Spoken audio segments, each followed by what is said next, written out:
Hello বন্ধুরা, তো তোমরা সবাই কেমন আছো? আশা করছি অনেক ভালো আছো আর আমি ভীষণ ভালো আছি। তো দেখো, বাপের বাড়িতে এসেছি আর এটা হচ্ছে ২ দিন আগের ভিডিও। তো সেদিন আমি কী করেছি না করেছি সবটাই এই ভিডিওর মাধ্যমে তোমাদের সঙ্গে আমি শেয়ার করব। তো চলো পুরো ভিডিওটা দেখতে থাকো, আশা করি তোমাদের ভালো লাগতেও পারে। দেখো, সকালবেলা আমি সবার জন্য চা বানিয়েছি।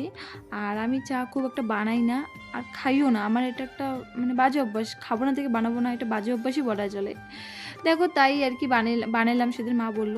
আর বানিয়ে সবাইকে দেওয়ার জন্য আর কি গ্লাসে করে ছোট, ছোট গ্লাসে করে দিচ্ছিলাম। সবার চা খাওয়া হয়ে যাওয়ার পরে আমি মা বানিয়েছিল রুটি আর হচ্ছে বুটের তরকারি।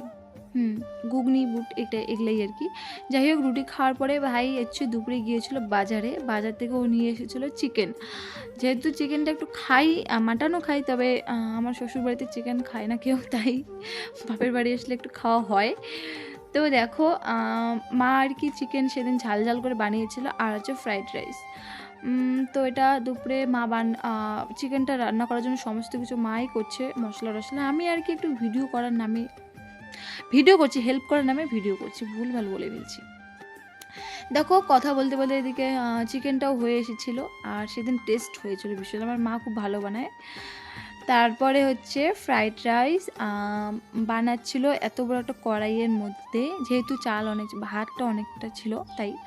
আর আমাদের মেম্বারও ছিল অনেক, আমাদের ফ্যামিলি মেম্বার। যাই হোক, তারপরে হয়ে যাওয়ার পরে সবাইকে দিচ্ছিল। দুপুরে আমরা এটাই মানে খেয়েছিলাম। তারপরে খাওয়া দাওয়ার পরে বিকেলে একটু গিয়েছিলাম হচ্ছে আমাদের লাউ বাগানে, মানে লাউয়ের ডোগা নিতে আর কি। আর মা দেখছিল লাউ হয়েছে কেমন। আর এখানে দেখো মিষ্টি আলু মানে মিষ্টি আলুর গাছ লাগিয়েছে এখানে, তাই আর কি আমি একটু দেখছিলাম আর একটু ভিডিও করে নিলাম। আমি এবার মাকে বললাম যে হলে আমাদের বাড়িতে নিয়ে যাবা, একটাই গাছ কিন্তু। তো দেখো, এখানে লাউয়ের ডোগা নিচ্ছিলাম, তারপরে একটু নিয়ে ন্যাকামও মারছি দেখাইতে। আর লাউয়ের ডোগা নিয়ে নেওয়ার পরে আর কি তারপরের দিনে সকালে শাক খাবো, তাই আর কি একটু শাক নিচ্ছিলাম। আমাদের এখানে শাক হয়েছে, আমার বাবা আর কি শাক করছে, তাই শাক হয়েছিল। একটু আর কি ভিডিও করে ন্যাকামো করছি, তোমাদের দেখাচ্ছি তাই।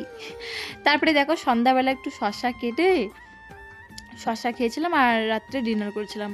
তো চলো। হ্যালো বন্ধুরা, তো রাত্রে খাওয়া দাওয়া হয়ে গিয়েছে। তো ভাবলাম যে এখন ব্লগটা আমি শেষ করি। তো যদি ভালো লাগে থাকে তাহলে একটা লাইক করে দিও। আর নেক্সট কোনো ভিডিওতে আবার দেখা হবে। তো সবাই ভালো থাকবে, সুস্থ থাকবে। আজকের মতো টাটা, চলো, গুড নাইট।